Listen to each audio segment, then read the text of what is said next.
धैर्यशील कदम भाजपचे उमेदवार आहेत, पण त्यांना उभा करणारे जे नेते आहेत या ठिकाणचे, ते खऱ्या अर्थानं त्यांनी या जिल्ह्यातलं वातावरण दूषित केलेलं आहे. हा यशवंतराव चव्हाण साहेबांचा जिल्हा, हा वसंतदादा पाटलांचा जिल्हा, सुसंस्कृत राजकारण, सांगली आणि सातारा हा खऱ्या अर्थानं एक सुसंस्कृत राजकारणाचा वारसा असलेला जिल्हा आहे.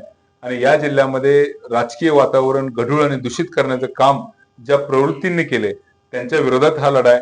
धैर्यशील कदम जरी उमेदवार असले तरी त्यांना पाठिंबा देणारे, पाठबळ देणारे ज्या प्रवृत्ती या जिल्ह्यातल्या आहेत, त्यांच्या विरोधातला हा खरा लढा आहे.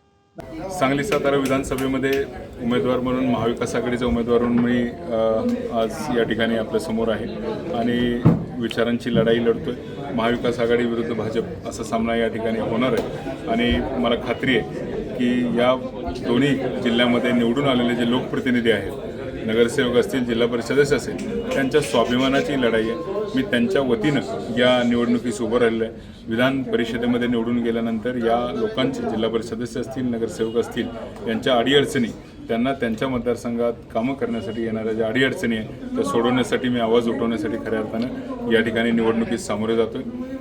आदरणीय शरदचंद्रजी पवार साहेब, शशिकांत शिंदे साहेब, जयंत पाटील साहेब, बाळासाहेब पाटील, त्याचबरोबर पक्षातील इतर सर्व ज्येष्ठ नेत्यांनी माझ्यावर जो विश्वास टाकला तो सार्थ ठरवण्यासाठी मी या मतदारसंघामध्ये कष्ट घेतो आहे आणि मला खात्री आहे की या मतदारसंघातला मतदार, नगरसेवक आणि जिल्हा परिषद सदस्य माझ्या पाठीशी उभे राहतील, कारण त्यांच्यासाठी खऱ्या अर्थाने मी या ठिकाणी उतरलेलो आहे.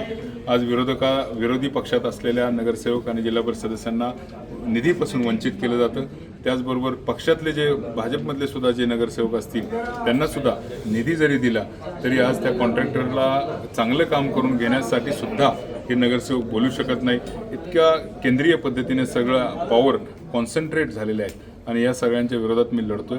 खऱ्या अर्थानं या नगरसेवकांना आणि जिल्हा परिषद सदस्यांना जर स्वतःचा स्वाभिमान पुनश्च मिळवायचा असेल, त्यांचे प्रश्न विधानसभेत चांगल्या पद्धतीने मांडणारा जर नेता या ठिकाणी त्यांना हवा असेल तर त्यांनी नक्कीच माझ्या पाठीशी ठामपणे उभं राहावं असं मी आवाहन करतो.